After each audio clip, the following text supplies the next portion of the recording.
Hey YouTube, everybody else making a review on their R6. I figure I'd make mine. This is a 2001 Yamaha yzfr6. I had it painted Jordan. You can see Jordan logo there. Also got Jordan bottom, Jordan on the tank, as well 23 on the back. Get a little step back so you can see a better picture of the bike.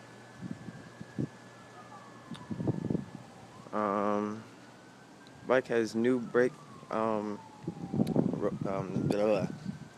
system, carbon fiber side mirrors, carbon fiber clutch, as well front brake. As you can see from the front, it has been lowered. That's because I like to get low on turns, so it makes it better for me. The seats were stitched. My dad did the paint work, as well as the stripes, the boxes. You can see goes in the stripes from the front.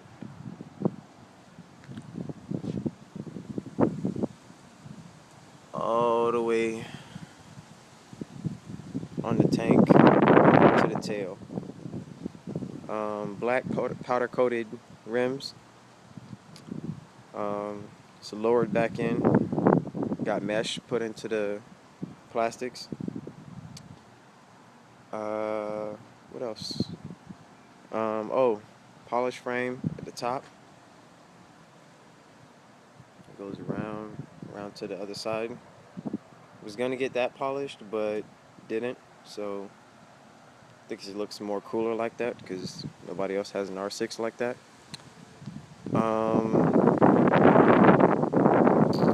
Oh, I have a D&D exhaust. See if I can see that.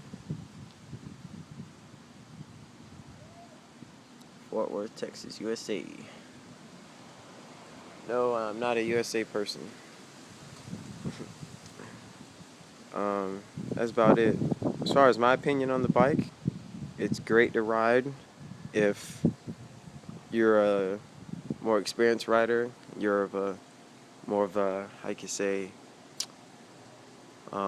aggressive driver, then yes, this is like the perfect bike. It has been ranked #1 on a bunch of lap times as far as the circuit goes. A lot of people say they don't like the bike because the handlebars are more clutched in. If I put them straight, you'll see what I mean. They're more clutched in and they're more lower. As you can see, they sit pretty close. Not too close, but pretty close in towards the tank. And they don't sit that high as in like Kawasaki's do, which I hate it because that's retarded. I don't want to feel like I'm driving a mountain bike. Other than that, the bike is great to me. Hit 6,000 RPM, the power like doubles out of nowhere. It's very unexpected. So if this is your first bike, you should definitely get the feel for it, I guess you could say, as slowly getting to like 6 RPM and changing gears. So you get the feel of, well, I say about 7 or 8. So you get the feel of how the power really hits it. Because you don't want to get, as soon as you get on this bike and you hit like 7 RPM, and then out of nowhere you're trying to figure out where that power just came from. It's just the way Yamaha built it. It's about the best thing on the road. The more uncomfortable side of this bike, I would probably say, would be if you have to push it.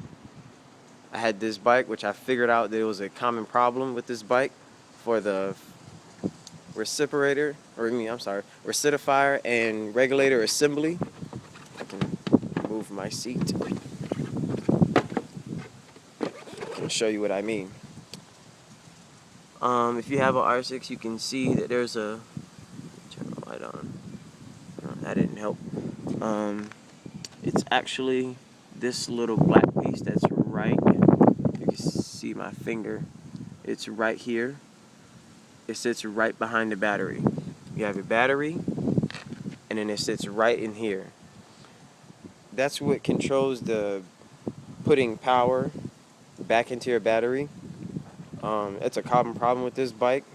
I suggest you get it fixed. I guess change it as soon as you get it. That'd be my best suggestion. Go around to this side of the bike. You also have this piece, which is part of the starter, which actually is the starter. It's like a starter solenoid, almost like a car. You have a fuse here, and you have a fuse under there. That's another piece to change on the downside of the bike. Because heat kills the reciprocator and regulator assembly. So if you don't change that, then you're probably going to have to do what I did and push the fucking bike home, because I don't leave my bike anywhere. But other than that, the bike is great. It handles very well. As far as being on the track and being on the street, I find it comfortability like a 10. As far as power, I'll say a 10. As far as common problems, I probably say that's like a 3. Just being that one piece. I mean, pretty much that one piece to fix, which is called a reciprocator and regulator assembly. It's like $50, $60 on Yamaha. If you go on Yamaha and you got to buy the part. It should be electricals 2, and you scroll down till you see reciprocator and regulator assembly, and go ahead and buy that. Trust me, it will help you. Actually went out and bought 2, so just in case. I don't actually plan on selling this bike, so just in case that happens again, I can go ahead and just change it automatically. As far as being a passenger and riding, I haven't gotten any complaints. I know a lot of people complain about certain bikes when they're on the back. It's not comfortable to them, especially with the rider. But I haven't gotten any complaints. Everybody I know that's been riding on the back, as far as, younger siblings, and my girl hasn't said anything about not being comfortable.